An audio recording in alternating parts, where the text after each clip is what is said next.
We are reaffirming that American liberty is sacred and that American citizens live by American laws, not the laws of foreign countries. Thank you. On this episode of Just Informed Talk, we have highlights from President Trump's speech that he gave today at the NRA, where he took back American sovereignty from the UN Globalist Pact that had been signed by Obama in his last days. You guys are going to want to watch this speech to see all about it.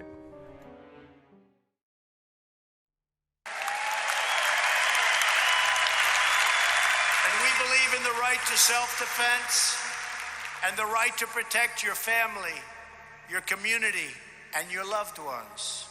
We believe in the wisdom of our founders, and we believe in freedom and liberty and the right to keep and bear arms.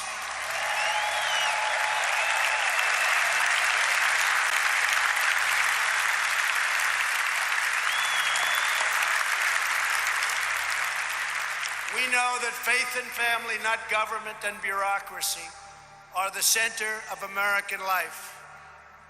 And above all else, we know this. In America, we don't worship government, we worship God.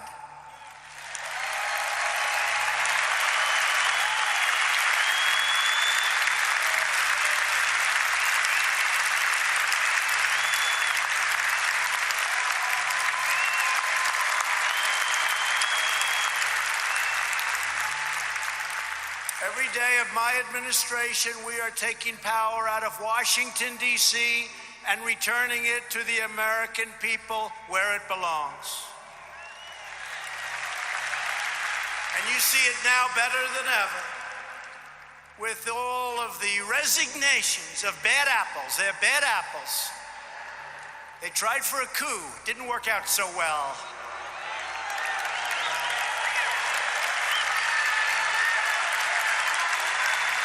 And I didn't need a gun for that one, did I? All was taking place at the highest levels in Washington, D.C. You've been watching, you've been seeing, you've been looking at things that you wouldn't have believed possible in our country. Corruption at the highest level, a disgrace. Spying, surveillance, trying for an overthrow, and we caught them. We caught them. Who would have thought in our country? We've added almost 6 million jobs since my election, and if I would have said that during the campaign, all of those people back there, we call them the fake news, they wouldn't have believed it. They're fake. They're fake. Blue-collar jobs recently grew at the fastest rate in more than 3 decades. African American, Asian American, Hispanic American have reached the lowest levels of unemployment in our history.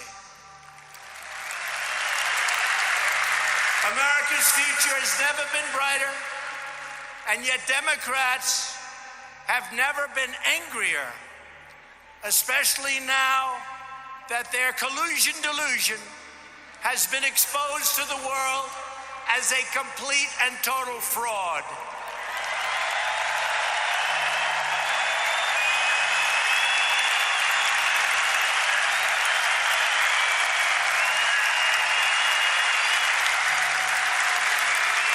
It's been the greatest political hoax ever in our country.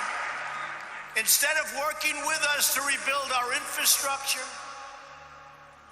lower drug prices, which, by the way, this year, for the first time in 50 years, drug prices went down. They're going to go down a lot lower.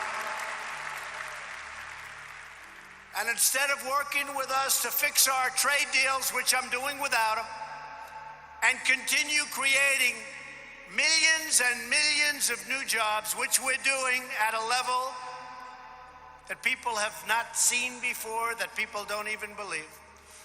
Democrats are obsessed with hoaxes, delusions, and witch hunts. That's what they're obsessed with. That's what they want to do.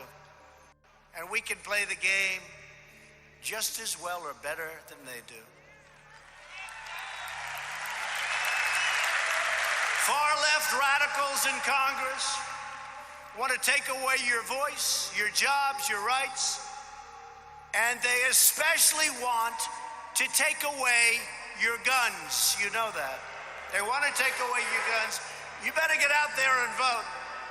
You better get out there and vote. It seems like it's a long ways away. It's not. I was saying to Melania, our great First Lady, whose birthday it is today. Happy birthday, Melania.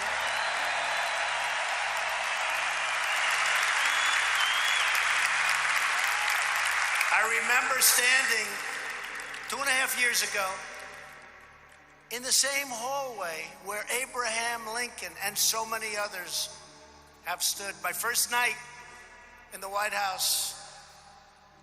And I said to Melania, I said, this is incredible. And 4 years seemed so long away. And now here we are. We're getting ready to start up the campaign again. Start up the campaign again.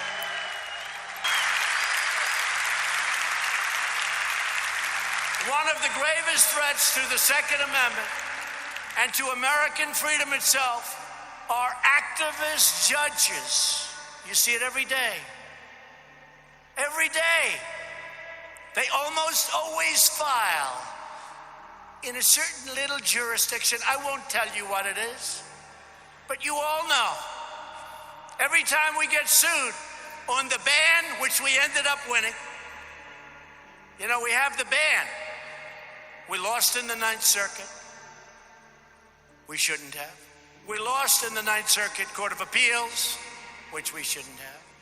And we won at the United States Supreme Court. So we have the ban, travel ban. But the reporters, the other day, some reporter said, Donald Trump, who lost the travel ban? I didn't lose it. Well, what he meant, I lost it in the Ninth Circuit. But he didn't say we won at the United States Supreme Court. So everyone said, oh, that's too bad, he lost the travel. No, no, we won the travel ban in the United States Supreme Court. But they don't say that. So when we confront them, they said, no, we were referring to the lower courts. I said, what about the upper court? They ruled, it's done. Well, we weren't talking about the Supreme Court. We were saying you lost it. These are very, very dishonest people, okay?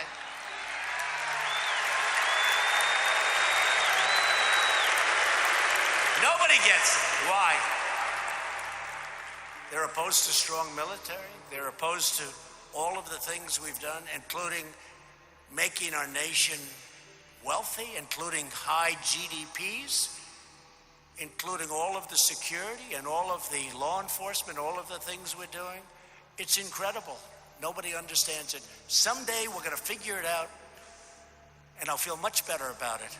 But why are they opposed to things that truly make our country great? Why? Nobody gets it. I don't get it. The level of dishonesty and corruption in the media is unbelievable. But we're stuck with activist judges who seek to rewrite our Constitution to force their own radical views onto our country. That is why my administration has led a historic effort to confirm fair and impartial and mostly conservative judges who will interpret the Constitution as written. And I'm very proud to announce that we will soon have 145 federal judges confirmed, a record number including 2 great Supreme Court judges. So in the last administration, President Obama signed the UN Arms Trade Treaty, And in his waning days in office, he sent the treaty to the Senate to begin the ratification process. This treaty threatened your subjugate, and you know exactly what's going on here, your rights and your constitutional and international rules and restrictions and regulations. Under my administration, we will never surrender American sovereignty to anyone. We will never allow foreign bureaucrats to trample on your Second Amendment freedom. And that is why my administration will never ratify the UN Arms Trade Treaty. I hope you're happy.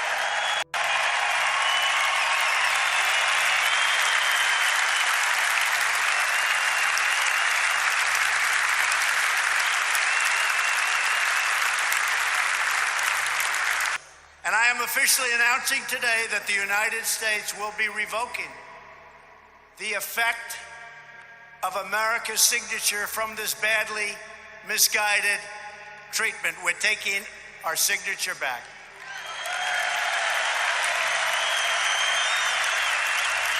The United Nations will soon receive a formal notice that America is rejecting this treaty.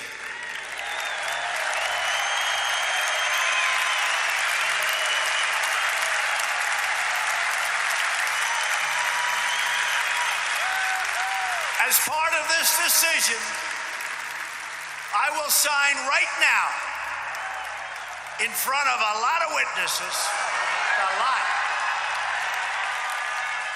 a lot of witnesses, a message asking the Senate to discontinue the treaty ratification process and to return the now rejected treaty right back to me in the Oval Office, where I will dispose of it.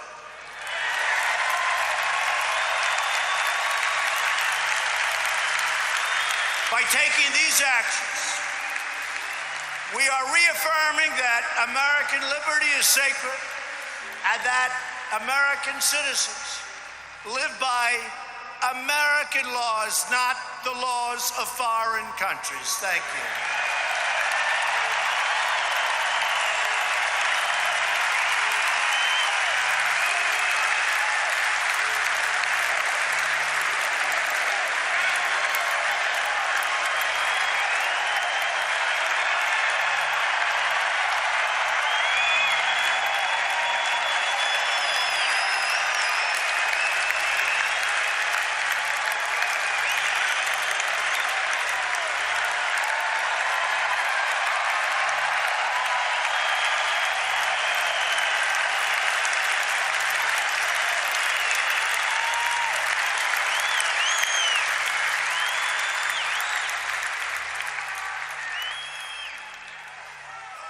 They all want the pen. Can you believe these people? Should I give it to them?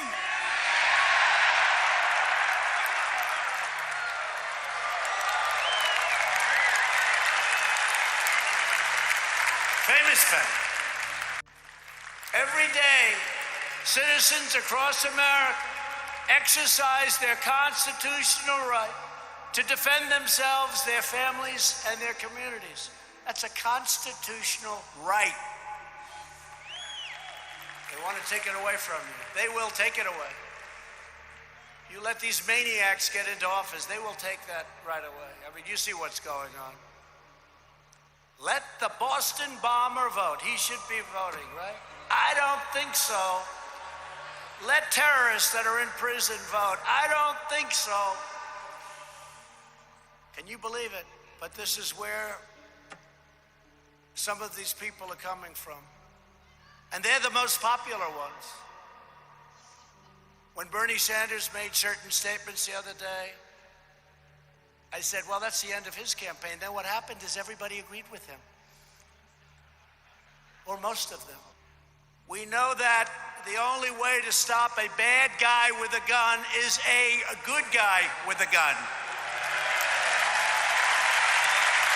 When an employee began attacking coworkers with a knife, viciously and violently, Mark drew his gun and ended the assault immediately, saving countless innocent lives.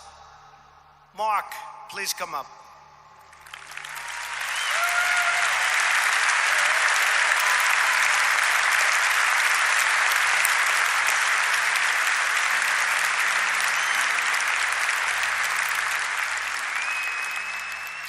Thank you, Mr. President.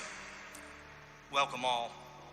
I got a call late one Thursday afternoon while sitting at my office. A frantic call from our customer service group said an attacker with a knife was victimizing people in our office.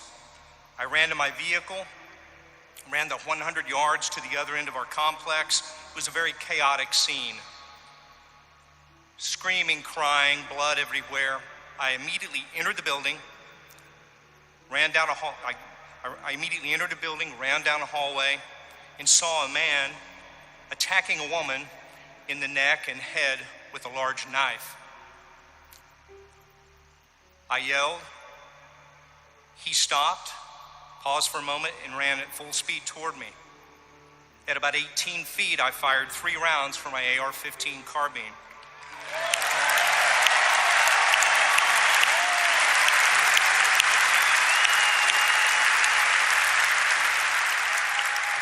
Immediately incapacitating the subject. He was a determined attacker. Unbeknownst to me, moments before, he had decapitated a coworker and had targeted several others in our operation to be attacked that day.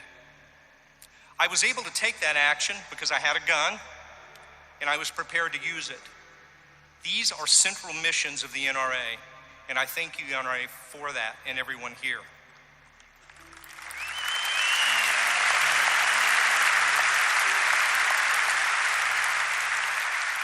We have but one true thing, one true mission before us today, and that's to come together like we never have before, to preserve our foundational freedom to bear arms in the defense of ourselves, those we love, those we seek to protect, and most importantly, our liberty. Lastly, I'd like to express gratitude. No other president in our lifetime has stood with us so strongly in defense of our Second Amendment rights. Thank you, Mr. President.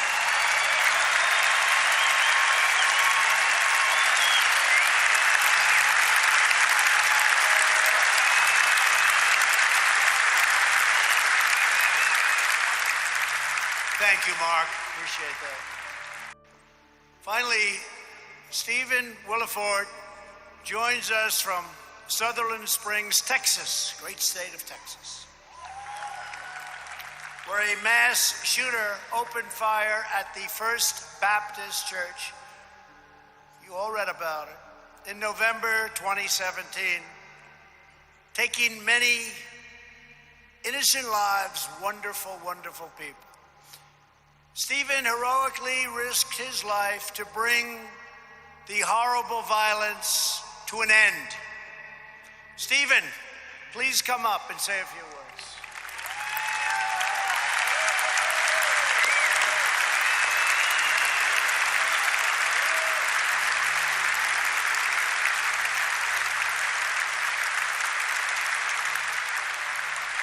I would like to thank first the NRA for this opportunity, and then I would like to thank our president for this opportunity. On November 5th, 2017, I was home because I was going to start my on-call at the hospital where I worked as an emergency plumber during on-call and could be called a lot.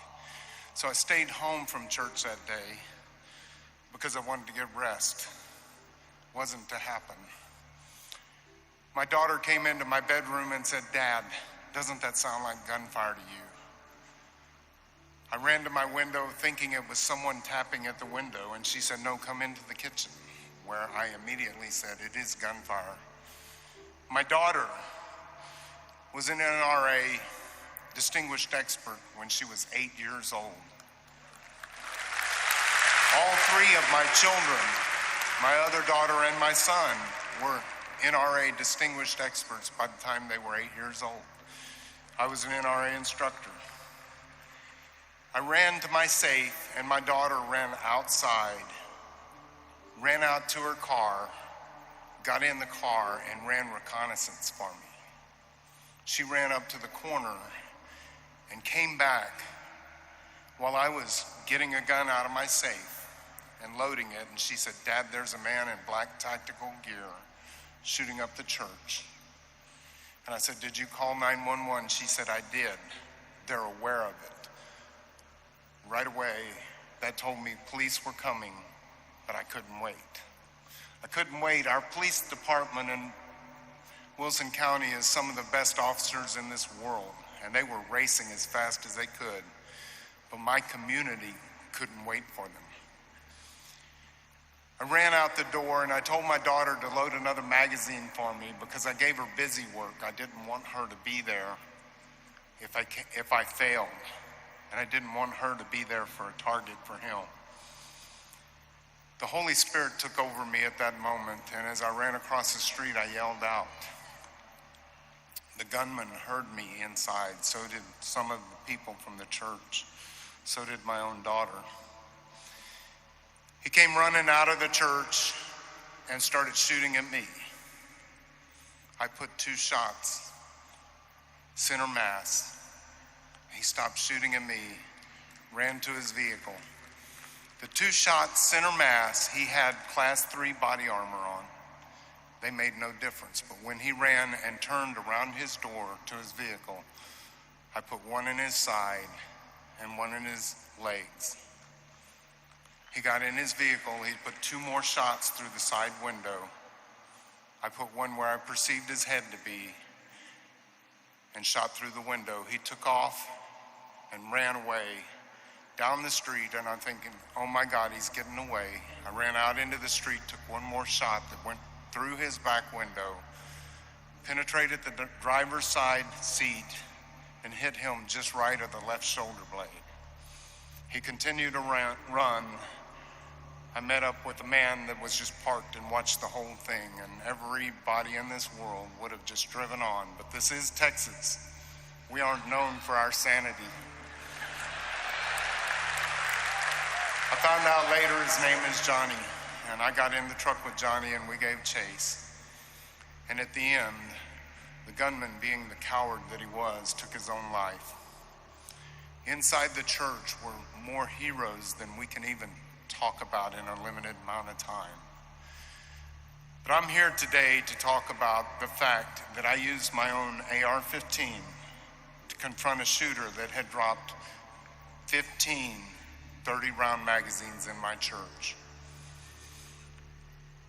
He murdered 26 people and injured 20 more. There were only 7 people that walked out of that church without a gunshot wound. If it were not for our Second Amendment rights and the right to carry an AR-15, the same style gun that he had, then I would have been outgunned myself. If it were not for God covering me and protecting me, I would not have been successful that day. I want to thank the NRA for being relentless in protecting our Second Amendment rights. And I would like to thank this president for defending the Second Amendment. And I would like to say today, he says, make America great again. And he's including you. You will make America great again with him. But he needs you, he needs your vote. And if you do not get out there and vote for this man, then it's on you. Thank you very much to the NRA, and thank you for President Donald Trump.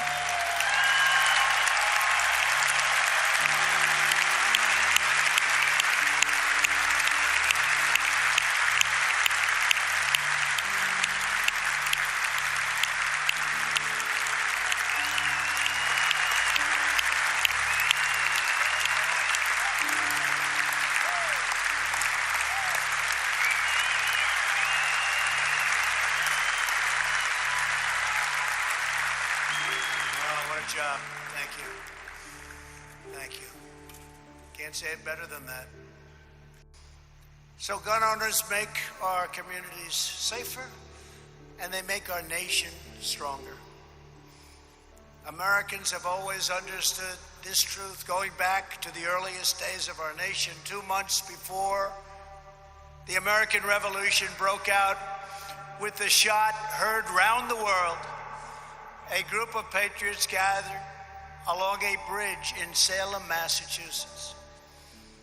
In the preceding months, British soldiers had confiscated muskets in Boston. You know the story well. Gunpowder was seized in Somerville, and the patriots in Salem knew that the redcoats would soon come for the town's cannons. But the Americans were prepared. They already loved our country, and they were determined to defend their rights to the death. When hundreds of British soldiers arrived at the bridge, the Americans stood firm, blocking their path. When swords were drawn, they didn't flinch. When the redcoats tried to steal American boats, the patriots sank those boats and sank them very quickly. When a British soldier held the tip of his bayonet against a man's chest, that man, Joseph Witcher, tore open his shirt and dared him to do his worst. Soon the crowd grew larger as civilians came from miles around to stand side by side with their great countrymen against tyranny. In the face of such unbreakable resolve, the king's soldiers had no choice but to admit defeat and failure and retreat.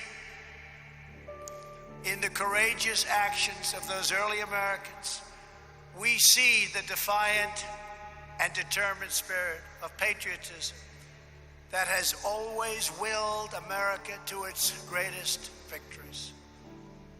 It is a spirit that is passed down from generation to generation, from fathers and mothers to sons and daughters. It is the spirit that lives in each and every one of you. Our duty, our responsibility, our sacred charge is to preserve the freedoms that our ancestors gave their very lives to secure.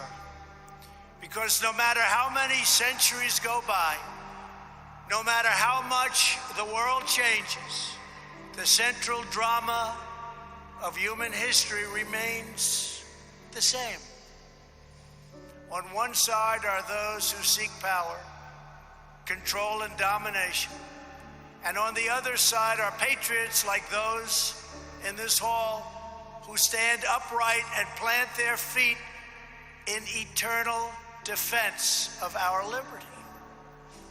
And with God as our witness, we swear today that we will defend our rights, we will safeguard our freedoms, we will uphold our heritage, we will protect our Constitution, and we will make America stronger, prouder, safer, and greater than ever, ever, ever before.